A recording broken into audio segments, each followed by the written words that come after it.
இந்திய நாடு ஒரு சுதந்திரமான ஜனநாயகபூர்வமான குடியரசு என்று அறிவிக்கப்பட்டதோ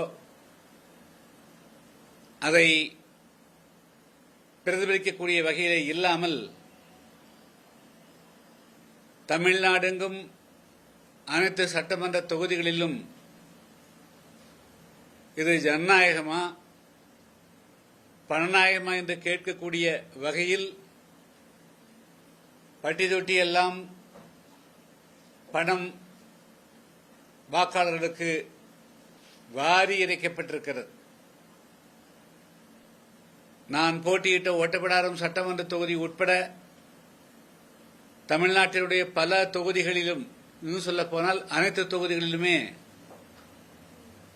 எந்தவிதமான தங்கு தடையும் இல்லாமல் வாக்காளர்களுக்கு பணம் பரிமாறல் செய்யப்பட்டிருக்கிறது. பல வேட்பாளரிடத்தில் பல லட்சக்கணக்கான ரூபாய், கோடிக்கணக்கான ரூபாய் கைப்பற்றப்பட்டாலும் கூட அதை பற்றியே தேர்தல் ஆணையம் கண்டுகொள்ளவே இல்லை. தேர்தல் வேட்புமனு தாக்கல் செய்யப்படுகின்ற பொழுது ஒரு சில குறைபாடுகள், குறிப்பாக அபிடேவிட்டில் பொருந்தாது பொருந்தும் என்று ஒரு வார்த்தைகள் இல்லாவிட்டாலும் கூட மனுக்கள் நிராகரிக்கப்படுகின்றன. ஆனால் அடாவடியாக, அராஜகமாக, ஜனநாயகத்துக்கு விரோதமாக பல கோடிகளை கையிலே வைத்துக் கொண்டு, குறிப்பாக 19ஆம் தேதி, 20, 21, 22, 23ஆம் தேதி இந்த 5 நாட்களில் மிதமிஞ்சிய அளவுக்கு பணம் வாக்காளர்களுக்கு கொடுக்கப்பட்டிருக்கிறது. இதை தடுக்கக்கூடிய வகையில்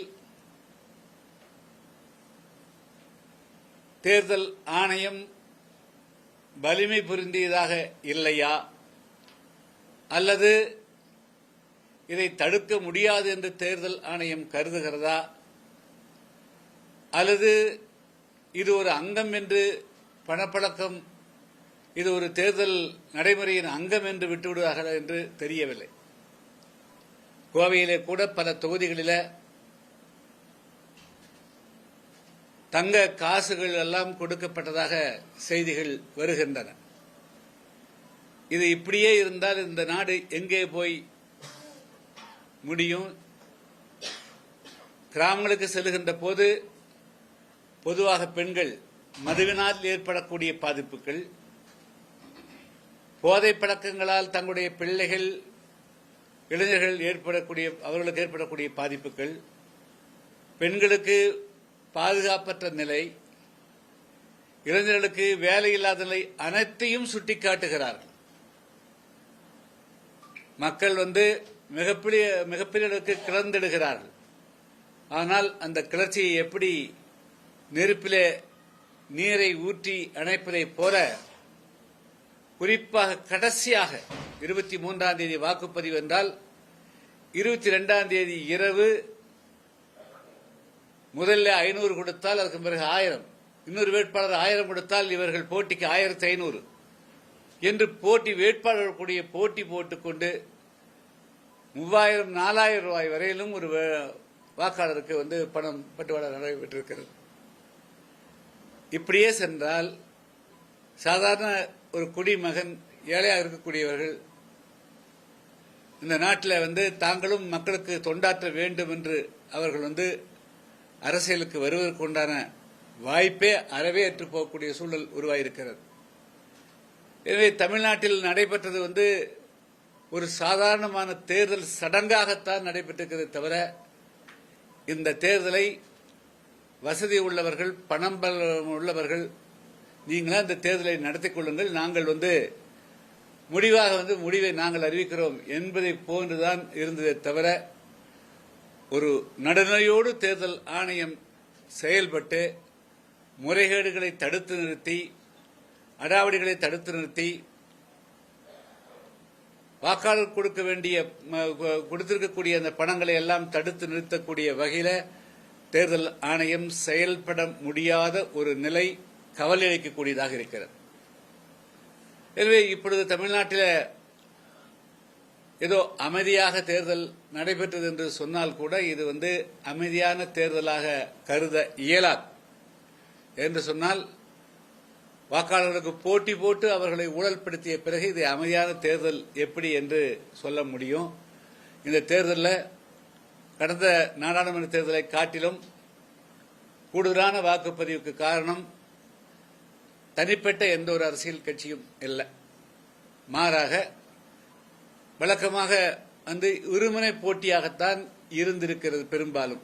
ஆனால் இந்த முறை 5 கட்சிகள் 6 கட்சிகள் தங்களுடைய வேட்பாளர்களை இறக்கிய காரணத்தினால் ஒவ்வொரு கட்சியும் தங்களுடைய கட்சிக்கு வாக்குகளை சேகரிக்கக்கூடிய வகையில் களமிறங்கி வாக்காளர்களை வாக்குச்சாவடிக்கு அழைத்து வந்த காரணத்தினால் ஒட்டுமொத்தத்தில் இந்த தேர்தலில் வாக்காளர்களுடைய வாக்களிப்பவருடைய சதவீதம் அதிகரித்திருக்கிறது. ஆனால் என்னுடைய கவலை இன்றைய பத்திரிகையாளர் சந்திப்பின் மூலமாக நான் சொல்ல விரும்புவது, இது தமிழ்நாடு அளவுக்கு இந்த பிரச்சனையை தீர்க்க முடியும் என்று கருதவில்லை. இந்திய அளவுக்கு தேர்தல் ஆணையம் இதுக்கு இந்த பணப்பழக்கம் தமிழ்நாட்டில் இந்த அளவுக்கு உருவாவது எந்த விதத்திலும் சரியானதல்ல. நாளடைவில் ஜனநாயகம் படுகொலைக்கு தள்ளப்படும். படுகொலை இன்னும் சொல்ல போனால் பட்டப்பகையிலே இது படுகொலை செய்யப்பட்டிருக்கிறதாகத்தான் கருத வேண்டியிருக்கிறது. எனவே இதுல இந்த நாட்டில் ஊழல் ஒழிக்கப்பட வேண்டும், ஜனநாயகம் தலைக்க வேண்டும். ஏழை எளியோரும் எல்லாரும் நாட்டு மன்னர்கள், எல்லோரும் ஜனநாயகத்தில் பங்கேற்க வேண்டும் என்று கருதக்கூடியவர்கள், ஜனநாயகத்தினுடைய மாண்பு என்ன, அதனுடைய பொருள் என்ன, அதனுடைய கருத்து என்ன, அதனுடைய நோக்கம்தான் என்ன என்பதை புரிந்து கொண்டவர்கள் எல்லாரும் ஒன்றிணைந்து தமிழ்நாட்டில் வரக்கூடிய காலகட்டங்களிலாவது இந்த பணப்புழக்கங்களை அடியோடு தடுத்துவதற்கு உண்டான வழிமுறைகளை காணணும். இந்திய தேர்தல் ஆணையம் இது போன்று தேர்தல்களை அனுமதிக்கும் பட்சத்தில் இது எதிர்காலத்தில் ஒரு மிகப்பெரிய அளவுக்கு விரும்பக்கூடாத சம்பவங்கள் நடைபெறுவதற்கு வாய்ப்பு இருக்கிறது. எனவே தேர்தல் ஆணையம் இனிமேலாவது தமிழ்நாட்டில் இந்த பணப்பட்டுவாடாவை தடுப்பதற்கு நடவடிக்கை எடுக்கணும். இந்த தேர்தல் நடைபெற்றக்கூடிய தேர்தல் இது உண்மையான ஜனநாயக பூர்வமான தேர்தல் அல்ல.